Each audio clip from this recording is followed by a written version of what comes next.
on a comprehensive review of the domestic macroeconomic conditions and the outlook. The MPC therefore was of the view that the current policy rate is appropriate, and accordingly it voted to continue with the existing policy rate.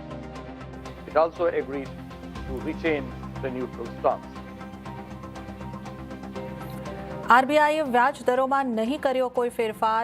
Repo rate 5.25% પર યથાવત. એમપીસીનું વલણ પણ neutral પર યથાવત. FY26 real GDP અનુમાન 7.20%થી વધીને 7.40%. તો FY26 retail મોંઘવારીનું અનુમાન 2%થી વધારીને 2.1%. તો ભારત યુએસ ટ્રેડ ડીલ પર બોલ્યા આરબીઆઈ ગવર્નર.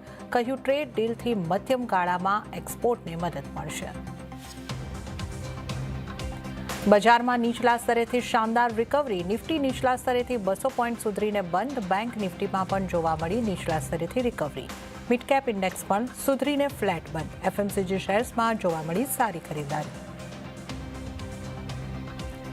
ચાંદીના ભાવમાં કડાકો. ભાવ રેકોર્ડ ઊંચાઈએથી અડધા થયા. એમસીએક્સ ઉપર 2.3 લાખ રૂપિયાથી નીચે કકડ્યો ભાવ.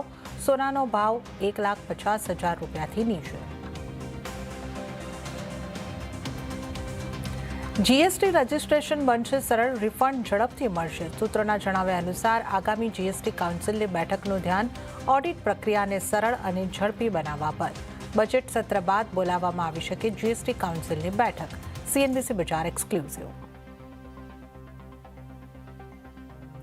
પરીક્ષા પે ચર્ચા કાર્યક્રમમાં પીએમ મોદીએ વિદ્યાર્થીઓને ઓનલાઈન સટ્ટાબાજી સાથે જોડાયેલી ગેમથી બચવાની આપી સલાહ.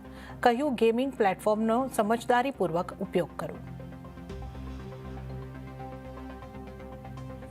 અને ઓમાનના મસ્કતમાં અમેરિકા અને ઈરાન વચ્ચે પરમાણુ મુદ્દા પર વાતચીત. અમેરિકાએ તેના નાગરિકોને તાત્કાલિક ઈરાન છોડવાની આપી સલાહ.